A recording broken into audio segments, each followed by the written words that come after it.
सूरत शहर में सेवाराम नाम का एक जौहरी रहता था। वो भगवान शिव का बहुत बड़ा भक्त था। स्वभाव से भी वो बहुत दयालु था। सेवाराम के पास सब कुछ था, पर कमी थी तो एक संतान की। शादी के कई वर्ष बीत जाने के बाद भी सेवाराम को औलाद का सुख प्राप्त नहीं हुआ था। उसकी पत्नी मालती भी इसी कारण उदास रहती थी। सुनो जी, आप दूसरा विवाह कर लो। मैं आपको संतान का सुख नहीं दे सकी।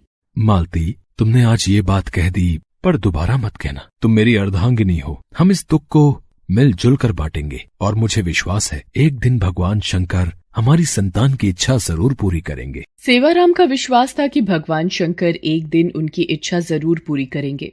श्रावण मास शुरू हो चुका था। सेवाराम ने अपनी पत्नी मालती से कहा, मालती, मेरा मन है कि हम लोग एक बार बाबा बर्फानी की गुफा के दर्शन करके आए।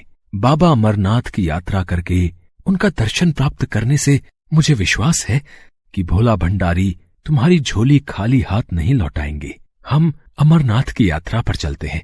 ठीक है जी, मैं जाने की तैयारी कर लेती हूँ। सेवाराम और उसकी पत्नी अमरनाथ की यात्रा के लिए निकल पड़ते हैं। रास्ते में जगह जगह वो दान पुण्य करते हुए जाते हैं। बाबा अमरनाथ की यात्रा के रास्ते में जितनी भी लंगर कमेटियां दिखती हैं, सेवाराम वहां यात्रियों की सहायता के लिए किए जाने वाले इंतजामों में अपनी मदद देता है। खूब दान करता है। उसे सच्ची भक्ति थी कि बाबा भोलेनाथ उसे खाली हाथ नहीं लौटाएंगे। ओम नमः शिवाय का जाप करते हुए वो अमरनाथ पहुंचते हैं। मालती, कितना सुंदर और अद्भुत नजारा है। जय भोले बर्फानी। सच में अमरनाथ की गुफा में शिवलिंग के दर्शन करके मन प्रसन्न हो गया। भोलेनाथ, मैं संतान सुख से वंचित हूँ। मालती की गोद में औलाद का सुख भर दो प्रभु। मैं बड़े विश्वास के साथ आपके दर्शनों को आई हूँ। भोले बाबा, मेरी सोनी गोद भर दो। हे भोलेनाथ, आप अपने परम भक्त की संतान प्राप्ति की इच्छा क्यों नहीं पूरी कर रहे? ये लोग सच्ची भक्ति का फल आपसे मांग रहे हैं। देवी पार्वती, मैं भी चाहता हूँ अपने भक्तों को उनकी इच्छा अनुसार वरदान देकर उनकी पूजा और विश्वास को सफल बनाऊं। पर सेवाराम को जो पुत्र प्राप्त होगा उसकी पिछले जन्म के कर्मों के कारण अल्पायु अवस्था में ही मृत्यु हो जाएगी। जो बालक जन्म लेगा, आखिर पिछले जन्म में उसने ऐसा क्या पाप किया है जो इस जन्म में छोटी आयु का योग है? तो सुनो देवी पार्वती, पिछले जन्म में ये बालक जो दोबारा जन्म लेगा डाकू मंगल था। लूटपाट करके लोगों को मार देना, यही इसका काम था। एक दिन, अरे लगता है कोई बारात जा रही है। इससे लूटने में बहुत धन की प्राप्ति होगी। रुक जाओ, बारात तभी आगे जाएगी जब ये सारी धन दौलत रुपया पैसा तुम मुझे दे दोगे। हमें जाने दो, ये तुम सब ये रख लो। मेरे इकलौते बेटे की आज शादी है, हमें जाने दो। नहीं पिताजी, इस डाकू को कुछ मत देना। ये लोग ऐसे ही भोले भाले लोगों को डरा धमकाकर लूट लेते हैं। अच्छा, तुझे मेरे से डर नहीं लगता? तो ये ले। डाकू उस व्यक्ति के इकलौते लड़के को तलवार से मार देता है। जितने भी बाराती थे वो भी बचने की कोशिश करते हैं, पर मंगल सबको मार देता है। आज जैसे तूने मेरे इकलौते बेटे को तड़पा तड़पा कर मारा है, मैं तुझे श्राप देता हूँ। तू भी ऐसे ही तड़प तड़प कर मरेगा। डाकू मंगल बारात को लूटकर सारा धन दौलत ले जाकर एक पेड़ के खोल में छिपाने लगता है। उस खोल में एक नाग रहता था।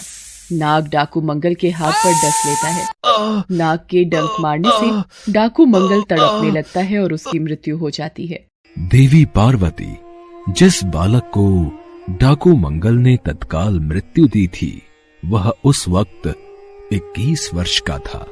इसलिए डाकू मंगल इस जन्म में मेरे भक्त सेवाराम के पुत्र के रूप में यदि जन्म लेगा तो उसकी उम्र भी 21 वर्ष ही होगी। पर भोलेनाथ, आप अपने भक्त सेवाराम को भी तो निराश नहीं कर सकते। वो आप पर पूर्ण विश्वास करके ही अमरनाथ की यात्रा पर निकला है। आप उसके विश्वास को कैसे डगमगाने दे सकते हैं प्रभु? ठीक है देवी पार्वती, मैं सेवाराम और मालती की संतान प्राप्ति की इच्छा पूरी कर देता हूँ। अमरनाथ में शिवलिंग के दर्शन करके सेवाराम और मालती एक आस लेकर घर वापस आ जाते हैं। रात को सपने में, उठो सेवाराम, तुमने बड़े विश्वास के साथ मेरी अमरनाथ यात्रा पूरी की है। तुम्हारी भक्ति से मैं प्रसन्न हूं। ठीक 9 महीने बाद तुम्हारी पत्नी मालती एक पुत्र को जन्म देगी, पर वह पुत्र सिर्फ 21 वर्ष तक ही जीवित रहेगा। उसके पश्चात उसकी मृत्यु हो जाएगी। ये बात तुम्हें ध्यान में रखनी है। भगवान शंकर सेवाराम को संतान का वरदान देकर ओझल हो जाते हैं। सेवाराम की नींद खुल जाती है। वो शिव जी द्वारा बताई गई बात को ध्यान में रखता है और बिना घबराए बस प्रभु को धन्यवाद देता है। ठीक 9 माह के पश्चात मालती एक सुंदर से पुत्र को जन्म देती है। ये देखकर सेवाराम खुशी से फूला नहीं समाता। भगवान भोलेनाथ का वरदान है मेरा बच्चा, इसलिए इसका नाम भोला रखेंगे। मेरा प्यारा बेटा, मेरा भोला। धीरे धीरे भोला बड़ा होने लगता है।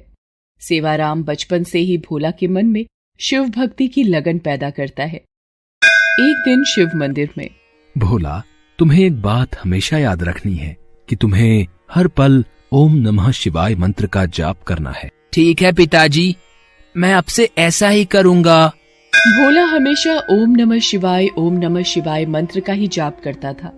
सेवाराम भोला के हाथों से खूब दान पुण्य करवाता, भूखों को भोजन करवाता।